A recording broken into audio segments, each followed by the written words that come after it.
An imagined Pokemon, a drawing of a fantastical Pokemon as envisioned by our sketch artist. The stealthiness and majesty of the strange Pokemon that dwell in Area Zero's lower reaches tickled the artist's imagination, prompting the sketch of what other species that might inhabit these depths might look like. Welcome, wonderful souls, it's time for a brush with death. Death is me, and you can call me Grim.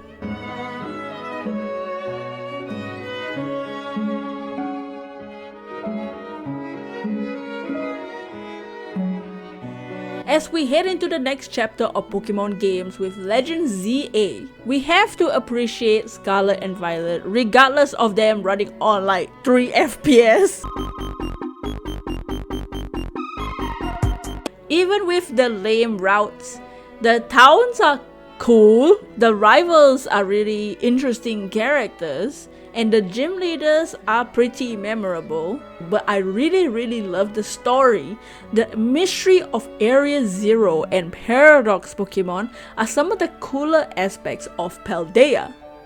Personally, I chose Scarlet, and thank God, because future Paradoxes can't lame. Past Paradoxes are superior. They're not all named Iron Ho. They have interesting names and even more interesting designs, looking like dinosaurs. And we all know dinosaurs are cool. So as many have done so, some may be done a bit too much. I'm gonna make Paradox Pokemon kinda as a little farewell gift to Scarlet and Violet. Even though I already said farewell to the game, I haven't opened a game in like a year, bro. Our first Pokemon today will be Ribombee. I only know one person that talks about this Pokemon. So in our conversations, I kind of made this sketch as like a meme, like a joke, a Paradox Ribombee, but then now it turned into a whole video. I thought I would follow the steps of Screamtail, turning the antenna of Ribombee into long twin tails, referring to old ancient ferns. Wings are spiky because past Paradoxes are spiky, I guess. And I did some simple changes like the face pattern and the eye pattern. It is much longer than regular Ribombee and is also fuzzier. Impending Sting?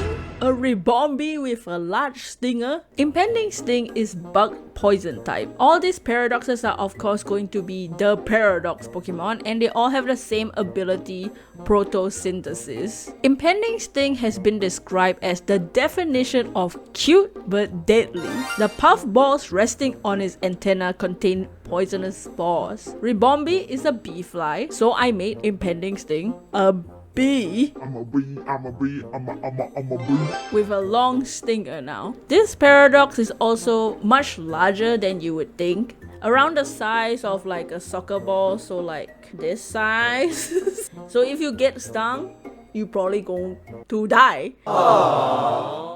While there are Paradoxes like Great Tusk and Roaring Moon based on final stages of Donphan and Salamence, there's also Paradox Pokemon like Screamtail and Fluttermane who are based on the pre-evolutions. And one pre-evolution that I do feel got some love from the anime, but that spotlight kinda died off. RIP to that one Snubbull that died in the fire in that movie.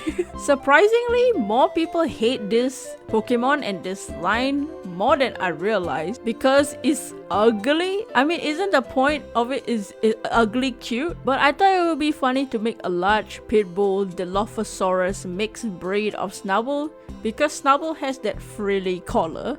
So, enhance! Trampling Tantrum Dinosaur-esque Snubbull runs amok! It is said that many Pokemon run from the sight of Trampling Tantrum, not just to avoid the heavy stomps and loud barks, they just don't want to deal with this angry baby whining, crying, screaming. Trampling Tantrum will be fairy fighting. So since Snubbull has that frilly collar, I expanded that to make it look like a Dilophosaurus. It also looks like a dog cone. I made its booty big because I didn't want to make it like a long dress. So I gave it like a diaper, like a big booty diaper. It's probably big enough to ride on though, but there's no point in riding it because the frills gonna block your view. Haha, Hey guys, it's Mickey Mouse. You better subscribe or else I'm gonna This next design is my personal favorite of this video. It is for a Pokemon with a concept I love. Shiftry is based on Tengus, which are these Japanese Shinto yokai gods that have bird wings and a long nose. Sometimes Tengus are seen as evil spirits, but sometimes they are seen as protective guardians. But Shiftry itself is a disliked design because it's stumpy, because it's wood. It's supposed to be a tree. It's like an oak tree, but it's like a little mini Tengu. Overall, it has cool features that could look better. For the paradox, I used the Quetzalcoatlus Atonopterope as the dinosaur, since Tengus are normally bird-like. So it'll be cool using one of the, or if not the largest flying creature ever. Even though my Shiftry is not gonna be flying type, it's not gonna fly. Wary tree, a walking tree as old as time. Tell us all that. This mighty creature is said to be the guardian of the world's forest. Its dominant demeanor allows it to command other Pokemon living in the woodlands, though it merely wishes for protection and safety of its fellow Pokemon. Wary tree is grass ground, as large as some of the trees in the Amazon. It sombers around but usually stays in one place. Many Pokemon leave offerings such as berries to it. One of my favorite parts of Shiftry is the long mane hair thing that it has. So I elongated it as well as its long Tengu nose because it's based on a Tengu. The ropes on its body reference Shimboku, which are the trees in Japan that have like the paper and rope things. Those are worship trees in Japan. It's kind of like the one that Inuyasha got shit on, you know. Earlier when you read the Scarlet Book, you read about a mysterious encounter with a very strange Pokemon, similar to the imagined Pokemon that turned out to be Walking Wake, Raging Bolt, and Gouging Fire. You take to Area 0 to solve this new mystery. Hovering in the skies of Area 0, you see a strange Pokemon similar to the legendary Pokemon Cresselia. Though similar, this Cresselia's head seems upside down compared to the regular Cresselia. It also has short feet and a long curled up tail. Ribbons on its body create wings and a long tail. On the back are spots like the moon.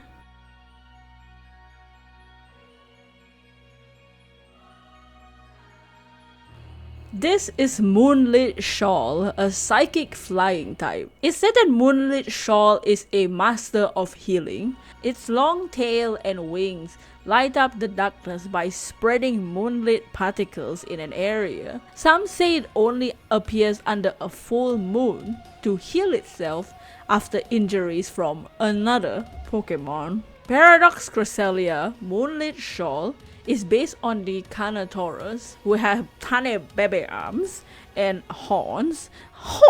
So I flipped Cresselia's head upside down to give the horn shape. It also gives a recognizable yet fresh look for Cresselia. This was actually the toughest for me to design, even though it's much simpler than what we've seen so far. I had a hard time getting the shape of the wings and tail right. To be honest, I'm not really satisfied fully with it, but working on it so long drained me from my motivation and love for the design.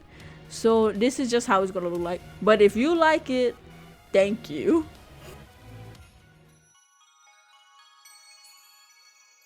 In the underdepths of Area 0, you see a strange Pokemon similar to mythical Pokemon Darkrai. Though similar, the red jaw scarf of Darkrai now rests on its shoulders, its claws long and spindly, a twisting body and white scarf. Some say it only appears under a new moon to heal itself after injuries from another Pokemon. Also, did anyone else grow up thinking Cresselia and Darkrai were both legendaries called the Luna Duo? I swear some of the mythicals, I didn't realize mythicals were a thing since the start. I thought it was like a new term.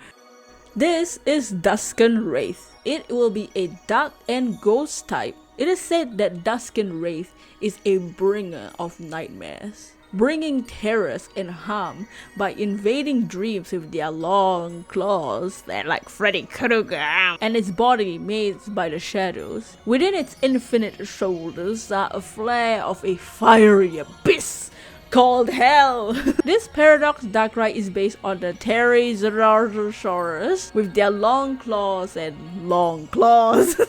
A lot of Paradox Darkrais that I've seen make use of the red jaw that Darkrai has, so I don't want to follow that.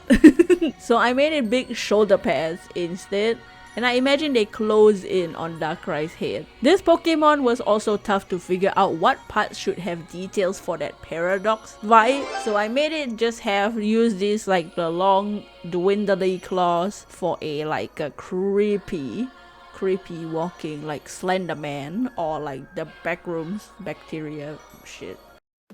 And that was all the paradoxes for today and maybe ever. I don't really see a reason to do another paradox video, but I do like the concept a lot. One of my favorite things to do is shiny hunting, and it was very fun to shiny hunt the paradox Pokemon. My god! Looks so good! A dragon never yields! But admittedly, once that was finished, I kinda just abandoned the game. Concepts like this are really cool. Concepts like paradox Pokemon, even something as simple as convergent and regional variants. It's just a fun way to low-key redesign old Pokemon. So let me know which of these paradoxes in this video were your favorite. Which one do you like the most? Maybe with Legend ZA there will be another new cool concept. Okay, I had enough of paradoxes now. I'm gonna go draw something else. But keep creating and maybe you'll have a brush with that. I'll see you next video. Did I just go through a paradox Pokemon video without saying paradise? Serving the peace, look into my eyes. Oh happy day, oh happy day.